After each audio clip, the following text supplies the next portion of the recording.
Hello everyone, how are you all? I hope सभी अच्छे होंगे। आपसे स्वागत है हमारी आज के वीडियो में। और आज के इस वीडियो में हम लोग बात करने वाले हैं अबाउट बिटवाइज ऑपरेटर्स। तो पहले हमने आज तक ऑपरेटर्स पढ़े हैं, आज बिटवाइज ऑपरेटर्स भी पढ़ेंगे जो कि बाइनरी फंक्शन पे परफॉर्म होते हैं। सबसे पहला है आपका एंड, जो कि कहलाता है बाइनरी एंड। ये सिंबल आपका बाइनरी एंड कहलाता है। और यहाँ पर पी की वैल्यू है आपके पास ये 100, क्यू की वैल्यू हमने ले ली है 101। आप चाहे तो कोई और भी वैल्यू ले सकते हैं। यहाँ पर हमें लॉजिकल एंड याद करना होगा कि लॉजिकल एंड में ट्रू कब होता था, जब आपका दोनों केस सेम हो, ट्रू ट्रू। ठीक है, अगर कोई डिफरेंस आ गया तो वो आपका फॉल्स इंडिकेट करेगा। तो अगर आपको इस बाइनरी डिजिट में कन्फ्यूजन हो रही है तो आप एक चीज़ कर सकते हैं कि 1 को आप ट्रू समझ लें और 0 को आप फॉल्स समझ लें। तो वैसे ये केस आसान हो जाएगा कि 0 मतलब फॉल्स और 1 मतलब ट्रू। और क्या हो रहा है, आपका एंड परफॉर्म हो रहा है। तो ट्रू फॉल्स रहेगा तो वो आपको क्या देगा, हमेशा फॉल्स यानी कि 0। और अगर दोनों कंडीशन सेम है तो वो तो एग्जैक्ट आ ही जाएगा। अगर यहाँ पर ट्रू एंड ट्रू है तो आपके पास क्या आएगा, ट्रू। अगर फॉल्स एंड फॉल्स है यानी दोनों तरफ गलत कंडीशन दी हुई है तो उसका आंसर भी अल्टीमेटली फॉल्स ही आएगा, जो कि हमने फॉल्स समझा यहाँ पर किसको है, 0 को। और ये true true that is true only. बस इतना याद रखना है, ठीक है, कि दोनों कंडीशन आपकी सेम होनी चाहिए। अगर डिफरेंट है तो आपका फॉल्स आएगा। फॉल्स क्या है, 0। ओके। और में क्या था कि और में होता था कि आपको ज़रूरी नहीं है कि दोनों कंडीशन ही सही हो, कोई एक भी हो तो चलेगा। ठीक है, जैसे मान लीजिए आपका ट्रू और फॉल्स, ये हमने पाइथन में क्वेश्चन सॉल्व किया हुआ है कि अगर आपका ट्रू और लिखा हुआ है बीच में और साथ में फॉल्स है तो इस केस में आपका आउटपुट आता था ट्रू, क्योंकि और को उतना मतलब नहीं है कि आपका दोनों कंडीशन सेम होना चाहिए कि नहीं। अगर आपका एक भी सही है तो वो सही आउटपुट दे देगा, ट्रू दे देगा। सेम विद दिस, 0 को हमने क्या माना है, फॉल्स, इसको क्या माना है, ट्रू।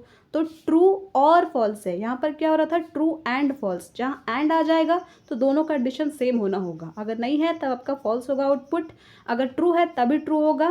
दोनों कंडीशन सेम होना चाहिए। लेकिन इसमें ऐसा कोई मैंडेटरी नहीं है कि आपका दोनों कंडीशन सेम ही होना चाहिए। अगर एक भी सही है, सही मतलब क्या, 1 को क्या माना है हमने, ट्रू, तो आपका वो ट्रू दे देगा। अगर दोनों ही गलत है तो एज ऑलवेज एंड हो या और, वो आपको वही देगा जो दोनों में है। यहाँ पर भी 1 है तो 1 का 1 ही होगा बस, यानी फॉल्स और फॉल्स तो फॉल्स। फिर उसके बाद ये सिंबल बाइनरी एक्सॉर कहलाता है। तो ये कैसे करते हैं, यहाँ पर P और उसके बाद ये एक्सॉर का सिंबल और Q दे देंगे हम लोग। ठीक है, तो इसमें क्या होता है, इसमें भी एक स्पेशल चीज़ है जो कि आपको याद रखना होगा। अब तक तो हम लोग पिछले वाले से रिलेट कर रहे थे कि एंड यानी कि दोनों कंडीशन सेम, सेम नहीं तो आपका फॉल्स, और यहाँ पर कोई भी एक सही हो तो आपका ट्रू मिल जाएगा। लेकिन इसमें क्या होता है कि जब आपका ट्रू और फॉल्स गिवन है, true XOR false, true XOR false का आंसर क्या आएगा आपका, ट्रू। मतलब दो अलग अलग कंडीशन होनी चाहिए तब आपका ट्रू आएगा। अगर दो सेम कंडीशन है, मान लीजिए ट्रू एक्सॉर ट्रू या फॉल्स एक्सॉर फॉल्स, तब आपका वो हमेशा फॉल्स देगा। तो इसमें एक स्पेसिफिक केस है, आपको याद रखना होगा कि एक्सॉर में दोनों कंडीशन आपकी डिफरेंट होनी चाहिए। एक ट्रू होना चाहिए तो एक फॉल्स होना चाहिए, तभी आपको वो ट्रू देगा। ट्रू देने के लिए दोनों कंडीशन अलग होनी चाहिए। ओके। और अगर दोनों कंडीशन सेम हुई तो आपको वो हमेशा फॉल्स देगा। कुछ चीज़ें हैं जो याद रखनी होगी, जो कि प्रैक्टिस के साथ ही आएंगी। उसके बाद ये आपका कहलाता है बाइनरी वंस कॉम्प्लीमेंट।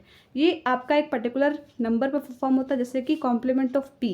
तो P में जहाँ पर आपका 0 होगा उसको 1 में कन्वर्ट कर देगा, 1 होगा उसको 0 में कन्वर्ट कर देगा। तो क्या था, 1 0 0, तो 1 को 0 में कर दिया, 0 को 1 में, अगेन 0 को 1 में, सेम विद द Q। अब बढ़ते हैं आगे बाइनरी लेफ्ट शिफ्ट पर।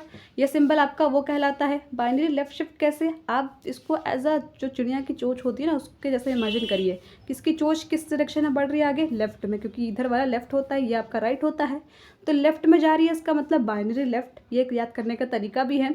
तो ये कैसे लिखते हैं, सबसे पहले आप लिखेंगे किस पे परफॉर्म करना है, किस नंबर पर। तो P नाम पे हमने एक वेरिएबल स्टोर किया हुआ, दैट इज़ 100।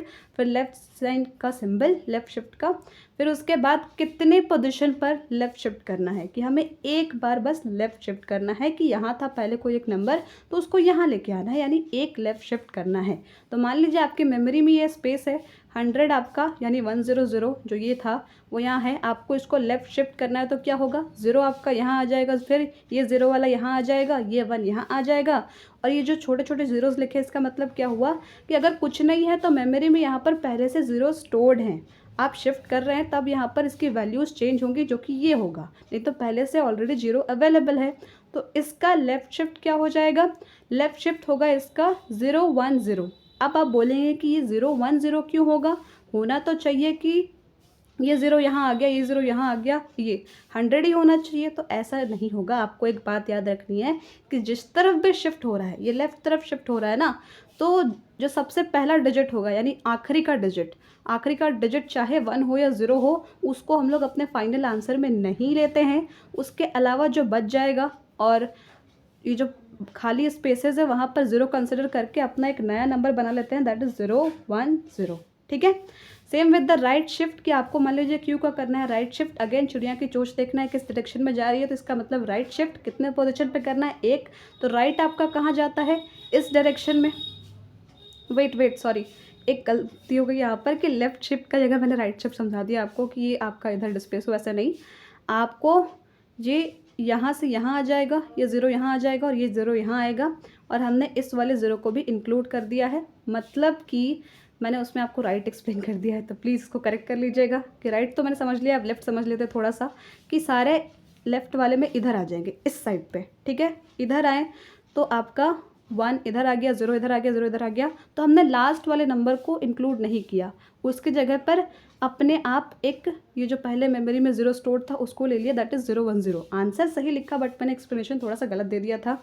और यहाँ पर राइट में वही कि अगर आपका राइट साइड वो गया है तो राइट साइड जाने में आप ये वैल्यूज़ को लेंगे कि जिस साइड वो शिफ्ट हुआ है वहाँ पर एक 0 मेमोरी के 0 से ले लेंगे और पीछे वाला एक डिजिट छोड़ देंगे, उसको अपने आंसर में नहीं लेंगे। ठीक है।